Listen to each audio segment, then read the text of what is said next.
tout le monde, on se retrouve aujourd'hui pour le déballage de Marshmallow Test. Et en fait, c'est un jeu de guimauve, hein, comme on peut voir. Et prenez le bon pli d'attendre le bon moment. Donc, ça a l'air à peu près de ça. C'est uniquement des cartes et des guimauves. Donc, évidemment, qui doit être probablement des cylindres en bois. Un jeu de 2 à 5 joueurs. Et c'est un jeu de pli, donc un trick-taking game. À l'intérieur de ça, nous avons ceci. Donc, un petit feuillet dépliable de règles. Le jeu est en français. Évidemment, il existe une version anglaise. Je suppose que selon le texte, ça aurait pu être plutôt facile de faire une version multilingue, mais ils ont décidé de faire vraiment des versions séparées.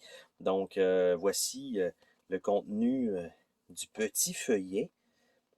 Et de l'autre côté, la fin d'une manche et nouvelle manche et fin de partie et mot de l'éditeur. Donc, c'est à peu près un petit feuillet et demi environ.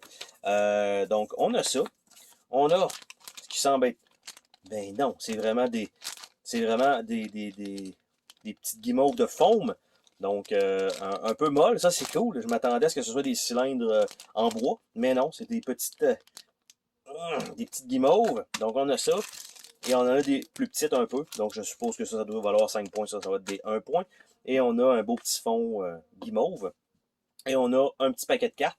Donc, étant un trick-taking game, le jeu lui-même, ben, c'est à peu près le même principe pour tous ceux qui ont déjà joué à du trick-taking game. C'est-à-dire que vous allez avoir une main de cartes. Donc, tout le monde va avoir un certain nombre de cartes. Et la personne qui va débuter la main va jouer une carte dans une couleur et avec une valeur. Et vous devez, si vous avez la carte, une carte de cette couleur-là, vous devez jouer dans cette couleur-là. Donc, il n'y a pas vraiment de... Ben, il y a un petit peu de stratégie quand même, mais vous devez jouer dans cette couleur-là. Si vous ne l'avez pas, vous pouvez jouer une autre carte, mais vous perdez automatiquement la main. Et dans ce jeu-là, en fait, c'est que vous ramassez un certain nombre de mains, de levées, bref. Et quand vous en avez un certain nombre, vous allez scorer en termes de guimauve, me semble que c'est ça les règlements. Là. La petite twist, c'est que vous allez, si vous ramassez par exemple 5 mains ou 5 levées, vous allez ramasser autant de points que toutes les levées qui ont déjà été ramassées sur la table. Donc, si vous gagnez chacun des rounds, automatiquement, vous n'aurez pas beaucoup de points parce qu'il y a peut-être une ou deux personnes qui vont avoir récolté des points. Donc, vous allez avoir, par exemple, 2 points et vous allez être en dehors. Donc, je pense, de ce round-là. Bref, ça serait à voir. Mais c'est un peu la petite twist spéciale. Donc, on a les couleurs. On a du bleu qui va jusqu'à 12 et c'est uniquement des guimauves. On a les vertes 1 à 12. On a du rose 1 à 12. On a du rouge 1 à 12. Et on a du orange 1 à 12. Peut-être le mauve rose, le mauve et mauve, rouge et orange.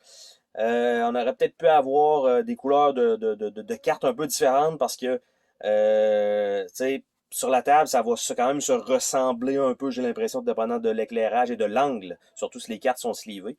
Et le derrière, ben, les cartes, évidemment, ils ont un tour noir, il n'y a pas un petit tour blanc, donc ça, évidemment, ça va s'user extrêmement rapidement. Donc, d'après moi, ça va être des cartes qui vont être à sliver très, très, très prochainement, malgré que c'est un bon fini. Là. Vous voyez, là, il y a un petit fini tressé. Je pense pas que ça va user tant que ça, mais les cartes noires avec un tour noir, c'est toujours comme ça pour toutes les cartes. Donc, tout simplement, c'est vraiment des cartes de 1 à 12. Donc, rien de spécial réellement dans cette petite boîte-là. Donc, le petit feuillet d'instruction, je vais l'écraser avec ça. On a les petites guimauves et les grosses guimauves, et c'est tout ce qu'il y a dans cette boîte. Donc évidemment, c'est pas un jeu extrêmement dispendieux, mais c'est un petit jeu qui peut permettre quand même de passer le temps et de varier un petit peu le système du trick-taking game. Sur ce, on se dit à la prochaine pour un autre déballage. Salut tout le monde!